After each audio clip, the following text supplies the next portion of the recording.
Hello everyone, welcome back to SS classes. Today I will discuss the chemistry chapter number 2 which is the changes in our world in around us. ठीक है, तो आज हम लोग chapter number 2 discuss करने वाले हैं chemistry का जो बचा हुआ पार्ट है. कल की वीडियो में हम लोगों ने डिस्कस किया था इवोपोरेशन क्या होता है, एंडोथर्मिक चेंजेस क्या होते हैं, एक्सोथर्मिक चेंज क्या होते हैं. आज हम लोग स्टार्ट करेंगे जहाँ से हम लोगों ने कल बाकी रखा था. तो नाउ वी स्टार्ट बॉयलिंग. ठीक है, तो व्हाट इज़ द बॉइलिंग. तो देखिए, the constant temperature at which liquid changes to vapour is known as boiling point. ठीक है, एक कांस्टेंट टेम्परेचर मतलब एक निश्चित टेम्परेचर पे जब हम किसी लिक्विड जो है कोई चेंज हो जाता है वेपर में, तो उसे हम लोग उसका बॉइलिंग पॉइंट बोलते हैं. मतलब उसको हम लोग वहीं पे मेज़र करते हैं. ठीक है, तो एंड फिनोमिना ये जो रिफर्ड होता है उसको हम लोग बोलते हैं बॉइलिंग. ये क्या हो रहा है, बॉइलिंग हो रहा है. जैसे मान लिए कि बर्फ़ है, बर्फ़ को हम लोग क्या कर रहे हैं, हीट कर रहे हैं किसी पैन में या किसी में भी हीट कर रहे हैं. तो जब वो मेल्ट का होना स्टार्ट करेगी, ठीक है, जब ना उसका मतलब लिक्विड में चेंज होना जहाँ से वो शुरू कीगी वही उसका बॉइलिंग पॉइंट कहलाएगा. ठीक है, जब से वो स्टार्ट करेगी अब मेल्ट होना, ठीक है, वो लिक्विड में चेंज होना, तो वही उसका क्या कहलाएगा, बॉइलिंग पॉइंट कहलाएगा. अब यहाँ पर बात की गई है कि which liquid change to vapour. यहाँ पर अगर लिक्विड की बात करें तो अगर हम कोई लिक्विड गर्म कर रहे हैं, मान लिए हमने वाटर गर्म कर रहे हैं हम, ठीक है, तो वाटर जब भी मतलब उसमें थोड़ा सा भी बुलबुला आना स्टार्ट होगा, यानी थोड़ा सा भी वो हीट होना स्टार्ट होगा, तो उसका क्या हो जाएगा, बॉइलिंग पॉइंट हो जाएगा. Heating water in a pan. Condensation की बात करें तो the process in which a gas changes into liquid by giving out heat is known as condensation. वो प्रोसेस जिसमें कोई गैस जो होती है वो चेंज होती है लिक्विड में के द्वारा, giving out heat is known as condensation. उसको हीट देने पर वो क्या होती है, वो चेंज हो जाती है ना. तो इसमें क्या होता है, it take place when a temperature is decrease. ये तब होता है जब कोई टेम्परेचर क्या होता है, डिक्रीज होता है. डिक्रीज मतलब घटना. ठीक है, जब टेम्परेचर घटता है तो वो चीज़ क्या होती है, कंडेंसेशन होता है, उसका कंडेंस्ड होती है. तो ये जो हमें कब दिखाई देता है, जब हम किसी ग्लास में मतलब फुल आइस से भरा हुआ escape from some time in air, कुछ देर के लिए अगर उसको वाटर में रख दें तो हमें कंडेंसेशन उसका दिखाई देने लगेगा. वाटर अगर हम लोग नॉर्मल सी बात लें तो गर्मी के दिनों में जब हम बॉटल बाहर निकालते हैं फ्रिज में से, ठीक है, बाहर उसको रखते हैं तो थोड़ी देर बाद उसमें से क्या होता है, उसमें बाहर बॉटल के बाहर पानी क्या होता है, दिखाई देने लगता है हमें. छोटे छोटे छोटे छोटे छोटे स्मॉल स्मॉल पोर्स दिखाई देने लगते हैं पानी के. ठीक है, तो वही क्या होता है, condensation. As a process in which a gas change to liquid by giving out heat is known as condensation. जब हीट देंगे उसे, ठीक है, या फिर वो पहले तो फ्रिज में ठंडे में रखा था, अब हमने उस बॉटल को बाहर निकाल के रख दिया तो कहीं ना कहीं उसे हीट मिल रही, तो वो क्या होगा, वे चेंज हो जाएगा लिक्विड वाटर में. Okay, this is process is also called condensation. अब देखिए है dissolution. What is a dissolution? The process in which a substance mixes thoroughly in another substance is known as dissolution. Example salt in water. मतलब ऐसा process जिसमें दो substance जो होंगे वो आपस में मिक्स किए जाएंगे, ठीक है, तो उसे हम क्या बोलेंगे, डिसोल्यूशन बोलेंगे. जैसे सॉल्ट इन वाटर, जैसे हम लोग वाटर में सॉल्ट को मिलाते हैं तो वो क्या हो जाएगा, डिसोल्यूशन. ठीक है, तो फिर देखिए फैक्टर अफेक्टिंग डिसोल्यूशन. कौन कौन से फैक्टर हैं जो डिसोल्यूशन को क्या करते हैं, अफेक्ट करते हैं, उनका प्रभाव पड़ता है उस पर. तो वो कौन कौन से फैक्टर हैं, फर्स्ट है टेम्परेचर, सेकेंड है स्ट्रेनिंग, थर्ड है कंसनट्रेशन ऑफ सॉल्वेंट. तो फर्स्ट देखिए टेम्परेचर. अगर हम टेम्परेचर बढ़ाएंगे तो डिसोल्यूशन भी ज़्यादा होगा. ठीक है, जितना हम लोग टेम्परेचर बढ़ाएंगे उतना ज़्यादा डिसोल्यूशन होगा. Steering greater the sharing. इसका एग्जांपल टेम्परेचर का देखिए. जब अगर आप ठंडा पानी, एक बॉटल एक ग्लास लो आप लोग, ठीक है, उसमें थोड़ा ठंडा पानी डालो और उसमें चीनी, ठीक है, जो चीनी जो होते हैं शुगर क्यूब, उसको थोड़ा सा डाल दो, उसको बाद उसको मिलाओ, तो देखना, ठीक है, वो देर में घुलेंगे, वो देर में मेल्ट होंगे पानी में. ठीक है, और एक जगह आप थोड़ा गर्म पानी लो और उसमें चीनी को मिलाओ, तो उसमें वो क्या होगा, वो प्रोसेस जो मिलने का प्रोसेस है, मिलेगा तो दोनों में, लेकिन जो ठंडा वाला है वो ज़्यादा टाइम लेगा एंड जो गर्म वाला है वो कम टाइम लेगा. मतलब उसमें जल्दी ही डिसोल्यूशन हो जाएगा किसी भी सब्सटेंस का. ठीक है, ये प्रोसेस आप लोग खुद से करके देख सकते हो एक्टिविटी के तौर पे. फिर है स्टीयरिंग. देखिए, greater the steering more the dissolution. जितना स्टीयरिंग बढ़ेगा उतना ही क्या होगा, डिसोल्यूशन बढ़ेगा. फिर है concentration of solvent. More is concentration of solvent, less is dissolution. जैसे जैसे कंसनट्रेशन सॉल्वेंट का बढ़ेगा वैसे वैसे डिसोल्यूशन कम होगा. भाई सब्सटेंस अगर सॉल्वेंट जो है वो बढ़ता जाएगा तो डिसोल्यूशन थोड़ा कम होता जाएगा, है ना. फिर है freezing. What is a freezing. देखिए, the process in which liquid substance loses is heat gets converted into solid state is known as freezing. ऐसा प्रोसेस जिसमें क्या होता है, कोई लिक्विड सब्सटेंस लॉस कर देता है हीट को एंड वो कन्वर्टेड हो जाता है सॉलिड में, तो उसे हम बोलते हैं freezing.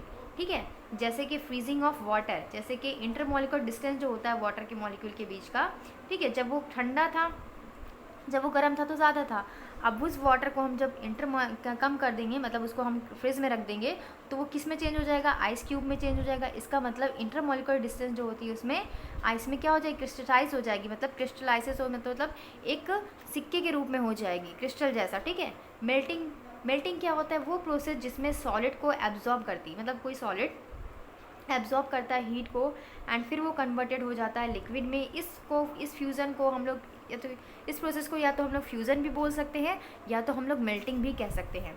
Melting is the process in which solid absorb heat and gets converted into liquid state is known as fusion और मेल्टिंग। इसमें क्या होता है, बर्फ़ का पानी बनना। ठीक है, जैसे सिंपल यहाँ पे पानी से बर्फ़ बनना फ्रीजिंग था, वैसे मेल्टिंग क्या है, बर्फ़ से पानी बनना।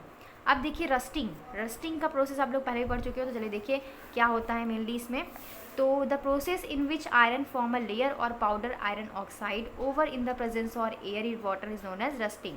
आप लोग के घर में अगर कोई पाइप वगैरह रखे हों लोहे के, ठीक है, या सरिया वगैरह रखी हों, ठीक है, तो आपने देखा होगा कि उसके ऊपर अगर हम उसको धूप वगैरह में रख देते हैं तो कभी बारिश होती है या कभी धूप की वजह से या किसी और वजह से उसके ऊपर क्या होता है, उसके ऊपर एक रेड कलर की पाउडर जैसी लेयर जम जाती है। ठीक है, वही रेड कलर की जो पाउडर जैसी लेयर होती है उसी को हम लोग रस्टिंग बोलते हैं, मतलब उसमें जंग लग जाती है। ये जो रस्टिंग का प्रोसेस होता है वो लूजली अटैच कर देता है मेटल सरफेस को एंड गेट्स रिमूव ईजिली। जिसमें ये मतलब जो मेटल की क्वालिटी होती है उसको क्या कर देता है, ख़त्म कर देता है बिल्कुल, और ये मेटल जो होता है वो लॉस्ट हो जाता है। And rusting can be defined as the slow eating away of metal. मतलब अगर आयरन जो है उसमें जंग लग गई है तो वो धीरे धीरे धीरे धीरे धीरे क्या होगा कि वो ख़त्म हो जाएगा पूरा, मतलब प्रोसेस, मतलब वो ख़राब हो जाएगा, फिर उसका कहीं भी यूज़ करेंगे तो बेकार है। तो ये प्रोसेस बहुत स्लोली होने वाला है, इसीलिए इसको हम लोग स्लो चेंजेस भी कहते हैं। ठीक है, स्लो चेंजेस का एग्जांपल है रस्टिंग। देखिए यहाँ पर एयर और वाटर में आयरन जब पड़ता है तो उसमें रस्टिंग स्टार्ट हो जाती है, जिसमें उसके ऊपर पाउडर जैसे एक लेयर बन जाती है जो लीड करती है, जो मेटल को ख़राब कर देती है, उसके सरफेस को बिल्कुल स्पॉइल कर देती है, बर्बाद कर देती है। ठीक है, अब देखिए बर्निंग जान लेते हैं। रस्टिंग को समझ में आ गया क्या होता है। अब देखिए बर्निंग क्या होता है, ऐसा प्रोसेस जिसमें सब्सटेंस जो होता है वो जलता है, बर्न्स होता है। Oxygen to give off heat light is known as burning. ठीक है, क्या होता है, give off heat and light is known as, और लाइट देता है उसे बोलेंगे बर्निंग। बर्निंग जो होता है वो फास्ट प्रोसेस होता है and take place high temperature, और ये हाई टेम्परेचर पे होता है। ठीक है, तो मान लीजिए कि कब जलेगा, कोई भी हीट एंड लाइट जब मिल रही है, कोई सब्सटेंस है प्लस ऑक्सीजन, सब्सटेंस को ऑक्सीजन मिली और उसकी प्रेजेंस में हमने उसको जलाया तो वो हीट होगा, गर्म होगा और फिर हमें लाइट देगा। ठीक है, क्या होगा, सब्सटेंस को किस सब्सटेंस में, ऑक्सीजन की प्रेजेंस में। आपने देखा होगा एक प्रोसेस बहुत मतलब कि कॉमन है, अगर हम लोग मोमबत्ती ले, कैंडल लें, ठीक है, कैंडल हम लोग जला के रख दें और फिर हम लोग एक खाली गिलास ले, ठीक है, तो हम लोग शीशे का गिलास भी ले सकते हैं, प्लास्टिक का गिलास भी ले सकते हैं, पर वो जल जाएगा। तो इस हम लोग शीशे का गिलास ले तो क्या हो जाएगा कि उसको हम लोग क्या करते हैं, कैंडल, जलती हुई कैंडल के ऊपर ऐसे रखेंगे धीरे धीरे, तो वो कैंडल बुझ जाएगी। क्यों बुझ जाएगी, क्योंकि उसमें ऑक्सीजन नहीं पहुंच पाएगी। ठीक है, अगर हम लोग उसको बाहर हटा दें तो फिर से मतलब उसको जलाएं फिर से तो वो जलती रहेगी। तो इसका मतलब क्या है कि कहीं ना कहीं बर्निंग के प्रोसेस के लिए ऑक्सीजन की भी ज़रूरत है। ठीक है, इतनी बात क्लियर हो गई।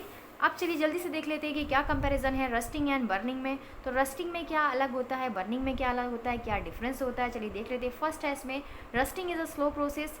जाहिर सी बात है रस्टिंग स्लो प्रोसेस है, बर्निंग जो है वो फास्ट प्रोसेस है, बिल्कुल सही।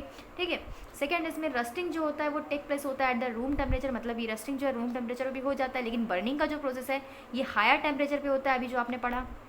रस्टिंग जो होता है take place in metal surface, ये मेटल सरफेस पे होता है, और बर्निंग का जो प्रोसेस होता है वो कम्बस्टेबल सब्सटेंस पे होता है, मतलब जो क्या हो, जो थोड़े से भी कम्बस्टेबल मतलब जल फिर सके, इस पे ऐसे पे होता है। अब देखिए यहाँ पर फिर है burning and respiration. Comparison burning and respiration. Burning and respiration में क्या डिफरेंस होता है, हो सकता है आप लोगों को डिफरेंस टेस्ट में पूछे जाए, तो आप लोग ये लर्न कर लेना। बर्निंग फास्ट प्रोसेस है, रिस्पायरेशन स्लो प्रोसेस है। Burning take place higher temperature, respiration take place body temperature. Burning take place combustion substance, respiration take place living organism. ठीक है। रेस्पिरेशन के प्रोसेस के लिए कोई लिविंग ऑर्गेनिज्म रहना चाहिए ना, ये लिविंग ऑर्गेनिज्म में ही होता है। Burning do not involve any enzyme, enzyme are biocatalyst at these required to respiration. What is the enzyme? Enzyme जो होते हैं वो एक बायोकैटलिस्ट होते हैं, जो हमारे अंदर जो भी रिएक्शन होते हैं, जैसे डाइजेशन का प्रोसेस हमारे अंदर होता है, तो उसमें क्या करते हैं वो उसकी जो भी एंजाइम वगैरह होते हैं ना, वो क्या करते हैं कि उस प्रोसेस को जब फास्ट करने के लिए उसको थोड़ा बढ़ा देते हैं, मतलब एक तरह से कैटलिस्ट का काम करते हैं, उस प्रोसेस को बढ़ा देते हैं ताकि हमारे अंदर, हमारी बॉडी के अंदर डाइजेशन वगैरह अच्छे से हो जाए। ठीक है, उस प्रोसेस को थोड़ा तेज़ कर देते हैं। तो यही काम होता है इनका। ठीक है, इतना ही काम होता है एंजाइम का। ओके, ये कैटलिस्ट की तरह काम करते हैं। तो आज का जो हमारा केमिस्ट्री का चैप्टर है वो पूरा फिनिश हो चुका है। ठीक है, इसके एक्सरसाइज वगैरह आप लोग देख रहे होंगे, एक्सरसाइज वगैरह इसके, तो देख लीजिएगा। ठीक है, तो आपको एक बात बता दूं, अगर आपको नोट्स चाहिए, ठीक है, तो आप लोग मेरे टेलीग्राम पे मुझे ज्वाइन करिएगा। ठीक है, और मैं वहाँ पर आपको कोशिश करूँगी कि मैं आपको वहाँ पर नोट्स प्रोवाइड कर दूँ। ठीक है, जहाँ तक मुझसे हो सकता है। तो अगर आपको मेरी वीडियो अच्छी लगी तो इसे अपने फ्रेंड के साथ ज़रूर शेयर कीजिएगा और कमेंट में ज़रूर बताइएगा कि आपको मेरी वीडियो कैसी लगी। तो यहीं पर ये केमिस्ट्री का दूसरा चैप्टर भी फिनिश होता है। तो आपको मेरी वीडियो कैसी लगी ज़रूर बताइएगा और ज़रूर शेयर कीजिएगा। Thank you, keep watching.